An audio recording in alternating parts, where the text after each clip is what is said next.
Hello friends, good morning. आज हम नदियों के बारे में बात करेंगे।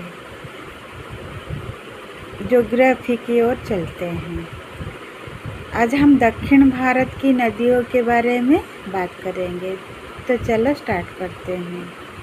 दक्षिण भारत की नदियों को मुख्य रूप से दो भागों में बांटा गया है। दक्षिण भारत प्रायद्वीपीय भारत की प्रमुख नदियाँ। दक्षिण भारत की नदियाँ हिमालय की नदियों जैसे गंगा और जमुना की तरह बर्फ़ पिघलने से नहीं बनती, बल्कि बारिश रेनफॉल पर निर्भर करती है। इसीलिए गर्मियों में इनका पानी कम हो जाता है।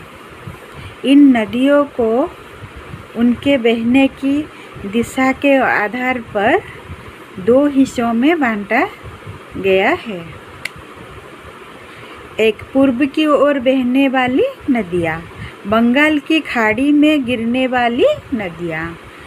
ये नदियाँ समुद्र में मिलने से पहले ही डेल्टा बनाती है। जैसे कि पहला नंबर गोदावरी नदी का आता है।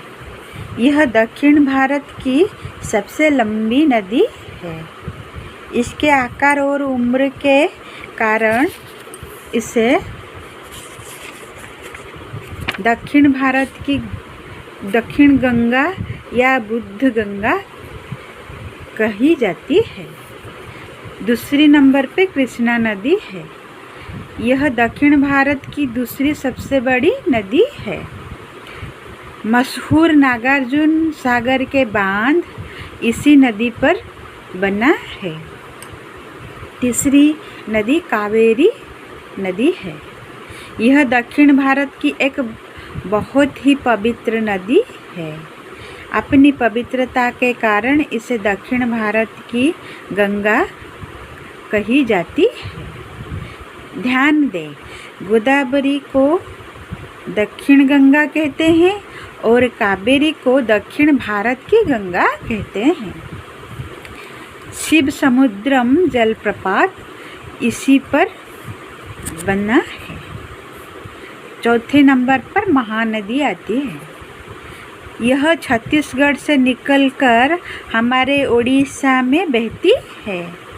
दुनिया के सबसे लंबा मिट्टी का बांध हीराकुद बांध यानी कि हीराकुद डैम इसी नदी पर बना है, जो कि संबलपुर में